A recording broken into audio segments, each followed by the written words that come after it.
Em nome do Pai, do Filho e do Espírito Santo. Amém.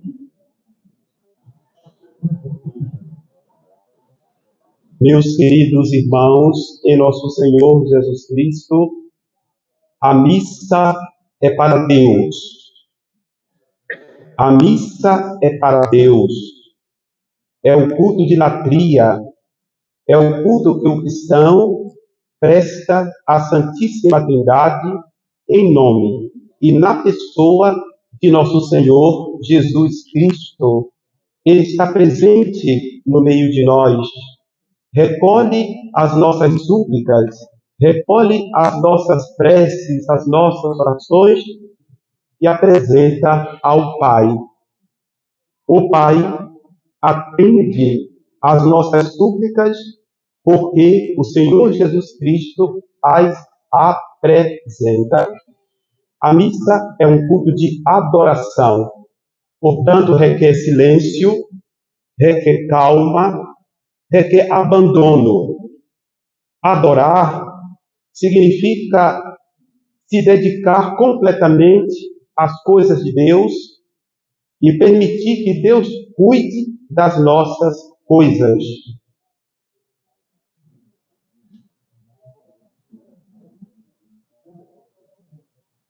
Eu gostaria que fizessem silêncio. A pregação tem por tema a presença de Cristo e a garantia do apostolado fecundo. Nós cristãos devemos alimentar esta certeza. O Senhor Jesus está presente no meio de nós, está presente em nós. De modo muito especial, está presente na Divina Eucaristia. A sua palavra não é palavra humana, é a palavra do Deus que se fez carne e é a palavra que salva. Nós acreditamos na eficácia da palavra de Deus, a tal ponto que o sacerdote, após proclamar a palavra, o Evangelho, ele disse que as palavras do Santo Evangelho perdoem os nossos pecados. Coisa linda, não é? A palavra tem poder, que a palavra perdoe os nossos pecados, que a palavra de Deus nos restaure, queridos irmãos.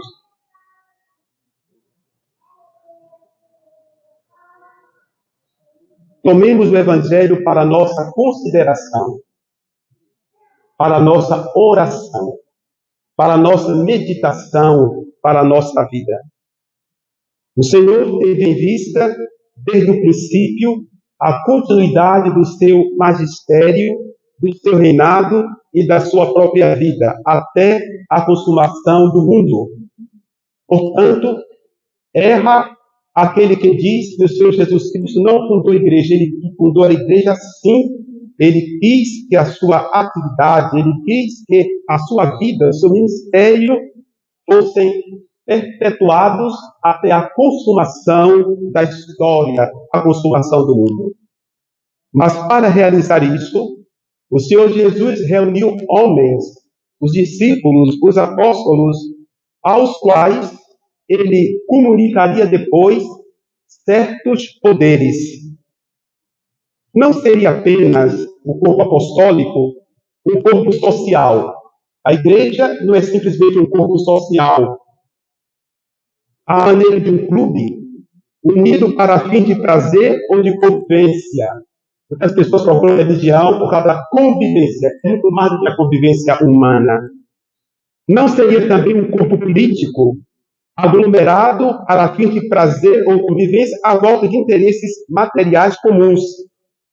Mas seria, no caso, a igreja, um corpo verdadeiramente espiritual, cimentado na caridade de nosso Senhor Jesus Cristo, na fé, na esperança e na caridade e na ação do Divino Espírito Santo. Então, nós estamos aqui unidos em nome de Jesus, firmados na pessoa de nosso Senhor Jesus Cristo.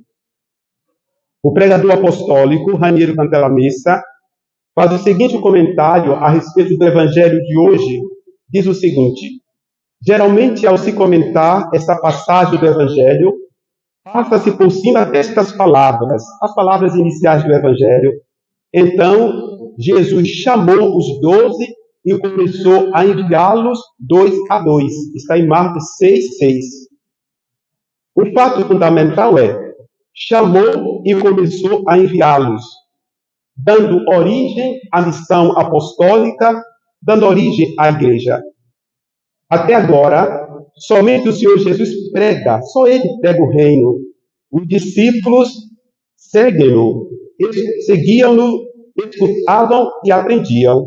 3 verbos importantes para a nossa vida espiritual: seguir Jesus através da fé, seguir Jesus através da obediência de fé, escutar Jesus, muito importante, escutar Jesus. Isso requer silêncio, isso requer exercício espiritual, requer silêncio, exercício espiritual, requer paz,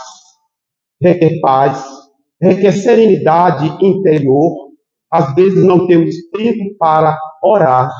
Às vezes o aparelho celular rouba aquele tempo que deveríamos dedicar a Deus, aquele tempo que deveríamos usar para cuidar da nossa própria alma e aprender, seguir Jesus, escutar Jesus e aprender. Coisas que eu não quero, às vezes, seguir Jesus, escutar Jesus. Eu não consigo escutar o outro, quanto mais escutar Jesus. Santa Teresa d'Ávila faz o seguinte comentário: é loucura querer galgar os céus sem antes ter alcançado a sua própria intimidade. Se eu não me escuto, como é que eu posso escutar Jesus? Se eu não escuto o outro que está falando comigo, como é que eu posso escutar nosso Senhor Jesus Cristo? E seguir, escutar e aprender. Só assim, agora, eles são enviados, tornam-se apóstolos, de ouvintes da palavra, foram transformados em anunciadores da palavra. Aliás, queridos irmãos, o primeiro mandamento da lei de Deus é: escuta, ó Israel, Shema Israel. Escuta e obediência. O Evangelho de São Marcos encerra-se com uma cena que evoca o texto de hoje. Jesus Cristo, após a sua ressurreição, no monte da glorificação, disse aos seus discípulos e também a cada um de nós: ide por todo o mundo e pregai o Evangelho a todas as criaturas. A atividade apostólica, como eu falei anteriormente, ela, para ser autêntica, ela precisa estar enraizada em Jesus. A atividade apostólica não pode estar enraizada nas ideologias do momento, nas opiniões do momento, nos gurus da atualidade. A atividade apostólica está em nosso Senhor Jesus Cristo, cuja palavra é palavra eterna, queridos irmãos. A palavra do Senhor é palavra eterna. Mas, padre, hoje eu poderia trocar a primeira leitura por esse texto tão lindo que eu encontrei na internet. Minha filha, a palavra de Deus é a palavra eterna. A nossa palavra não vale nada, nada. Só tu, Senhor, tens palavra de vida eterna, disse o apóstolo. Com efeito, o termo apóstolo significa enviado, mandado. Esta vocação se concretiza plenamente depois da ressurreição de Jesus, mediante o Espírito Santo Paráclito. O Espírito Santo veio sobre os apóstolos, o Espírito Santo vem sobre mim e sobre o Senhor que está aqui agora, para que os nossos corações acolham a palavra de Deus. E acolhendo a palavra de Deus, o Senhor crie em nós uma nova criatura. O Senhor Jesus não desdenha da ajuda que os outros homens podem oferecer à sua obra. O Senhor Jesus precisa de mim, precisa da senhora, para que o seu evangelho seja anunciado a todos os povos. Ele conhece os nossos limites, as nossas debilidades, mas o Senhor não nos despreza. Que coisa linda, não é? O Senhor não nos despreza, queridos irmãos. Aliás, Ele nos confere dignidade. E assim podemos ser os representantes e de pelo mundo inteiro anunciar o Evangelho a todas as criaturas. A palavra diz que o Senhor Jesus enviou-os 2 a 2. 2 apóstolos, 2-2. Por que 2-2? Santo Agostinho diz, para que eles exerçam a caridade fraterna. São Gregório Magno faz o seguinte comentário.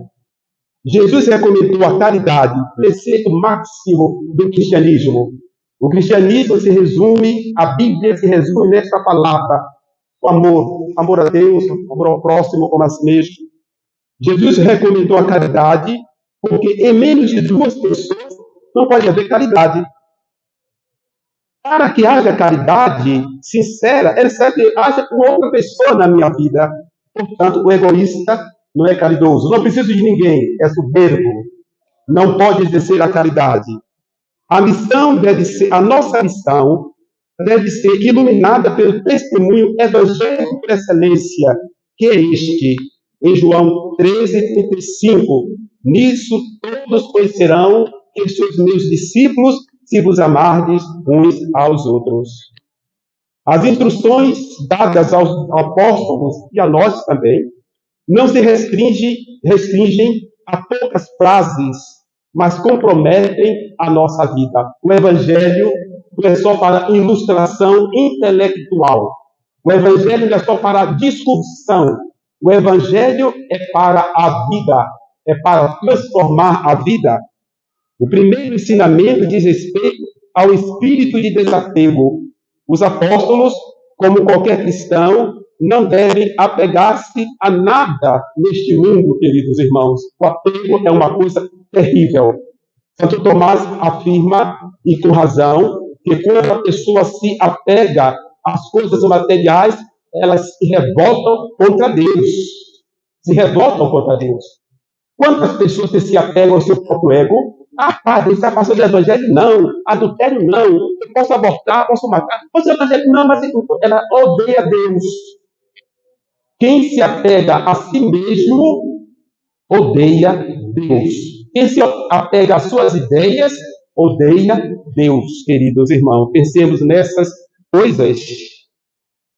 Em seguida, o Senhor os adverte que nem sempre receberão um acolhimento favorável, poderão ser rejeitados e perseguidos. Não é assim que muitas pessoas não aceitam a doutrina do Evangelho, porque o que elas pensam contrariamente ao Evangelho. Elas perseguem, elas rejeitam a religião, elas perseguem os verdadeiros apóstolos de nosso Senhor Jesus Cristo. Contudo, não obstante perseguições e rejeições, devem continuar a falar em nome de Cristo e pregar o reino de Deus. Quando um pregador recebe aplausos demais, alguma coisa está errada. Porque o Evangelho não deve suscitar aplausos da parte do homem, mas deve suscitar no homem desejo de mudança e de conversão. Quando o pregador, o apóstolo, é bem aceito por todo mundo, faz as suas conveniências sociais e políticas, o Evangelho não está sendo pregado, queridos irmãos. Concluindo, o gesto de sacudir a poeira dos pés, exprime o desprendimento em 2 sentidos. O desapego moral, isto é, o pregador precisa ter a certeza de que ele anunciou o Evangelho entre rejeições e perseguições. O anúncio foi realizado, mas não encontrou acolhida nos ouvintes. Depois, a desafeição material. O pregador não deve pregar o Evangelho em troca de lucros. O lucro que ele deve procurar na pregação do Evangelho é a salvação das almas. Queridos irmãos, invoquemos a bem-aventurada sempre Virgem Maria, a fim de que ela interceda por mim e por todos nós. Que o Evangelho seja anunciado, como dizia o Seráfico Pai São Francisco, sine glosa. Assim seja. Amém.